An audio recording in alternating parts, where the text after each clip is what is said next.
अब्दुल्ला साहब, ये बताइएगा कि क्या बैठक का मकसद था? आप लोगों को बुलाया मौलाना साहब ने, मकसद ही सियासी गुफ्तगू करना था या ये बाय द वे ये सारे इश्यूज जो थे ये सामने आ गए? जी बिल्कुल Arfa, thank you so much. एक तो ये कि मौलाना साहब ने बुलाया था और जाहिर सी बात है एक मैसेजिंग भी करनी थी। मौलाना साहब मुलाकातों का सिलसिला उनका जारी है और एक मैसेजिंग भी करनी थी हुकूमत को या इदारों को कि वो हुकूमत के खिलाफ या इस वक्त जो अलायंस है हुकूमत और इस्टेब्लिशमेंट के, उनके लिए एक चैलेंज बन सकते हैं। तो मौलाना साहब को जितने हमने उससे सवालात किए, तो ये कि उसके बहुत ज्यादा उसने लफ्ज नाराज का जिक्र किया कि वो नाराज है बहुत ज्यादा। उसने बरमला इजहार नहीं किया, लेकिन उन्होंने कहा कि अदम इतिमाद में उन्होंने इस्टेब्लिशमेंट के और सियासी जमातों के जो इस हुकूमत में है उसके कहने पर जो है वो उन्होंने कुर्बानी दी थी, लेकिन उसको फिर इंतकाम का निशाना बनाया गया और जानबूझकर उनकी सीटें जो है उन्होंने ये इल्जाम लगाया वो उसको इलेक्शन में हरवाया गया। और मौलाना साहब ने कहा कि उसको नहीं पता कि इसके साथ इन्होंने ये क्यों किया। वो नवाज शरीफ साहब से और आसिफ अली जरदारी साहब से भी खासे नाराज नजर आए, जबकि इसके साथ साथ उन्होंने बानी पीटीआई के हवाले से कहा कि वो इस वक्त जेल में है, तो अलायंस की कोई बात उस तरफ नहीं बन सकती क्योंकि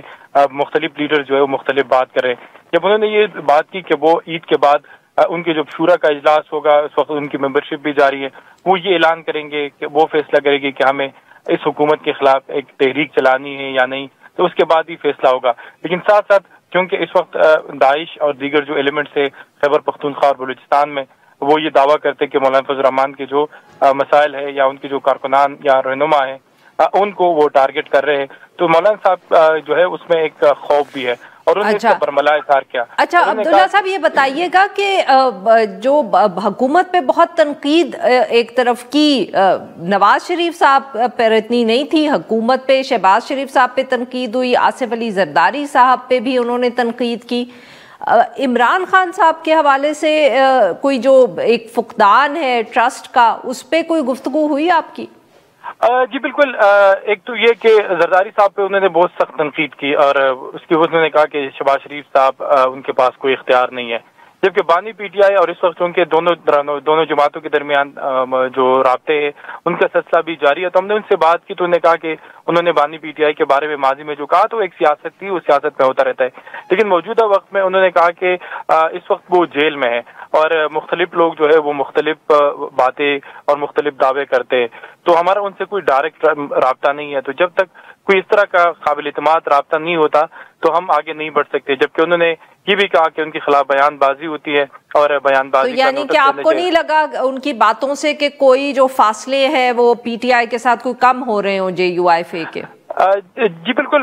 उन्होंने कहा है कि पीटीआई के साथ हमारे रवाबित जो है वो मजबूत है और मुसलसल रवाबित हो रहे हैं, लेकिन हम किसी कंक्लूजन पर उस सूरत में पहुंचेंगे जब बानी पीटीआई के साथ कोई डायरेक्ट हमारे लायामल होगी, कोई बातचीत होगी, तो उसके बाद ही हम कोई फैसला करेंगे। और उन्होंने कहा कि इस वक्त मुख्तलिफ खबरें आ रही है, तो यही एक रीजन थी मौलाना साहब को, उनको अंदाजा भी है। मैंने उनसे सवाल भी किया कि आपके पुराने दोस्त आसिफ अली जरदारी बहुत ज्यादा खामोश है, तो उन्होंने कहा कि वो एंजॉय कर रहे हैं और उनमें इख्तियार है कि वो एक सूबाई असेंबली और ऐवान सदर को खरीदने की सलाहियत रखता है। तो और इसके साथ साथ उन्होंने एस्टेब्लिशमेंट के ऊपर भी बहुत खासी तनकीद कर, उन्होंने कहा कि बलूचिस्तान और खैबर पख्तूनख्वा में उनको कहा गया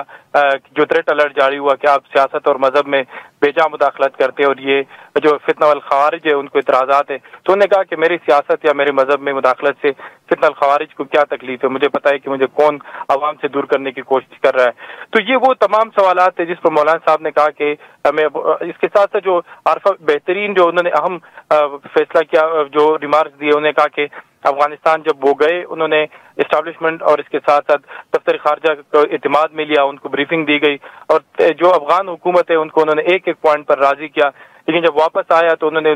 एक फिर ब्रीफिंग रखी, मैंने तमाम सवालात के जवाबात भी दिए,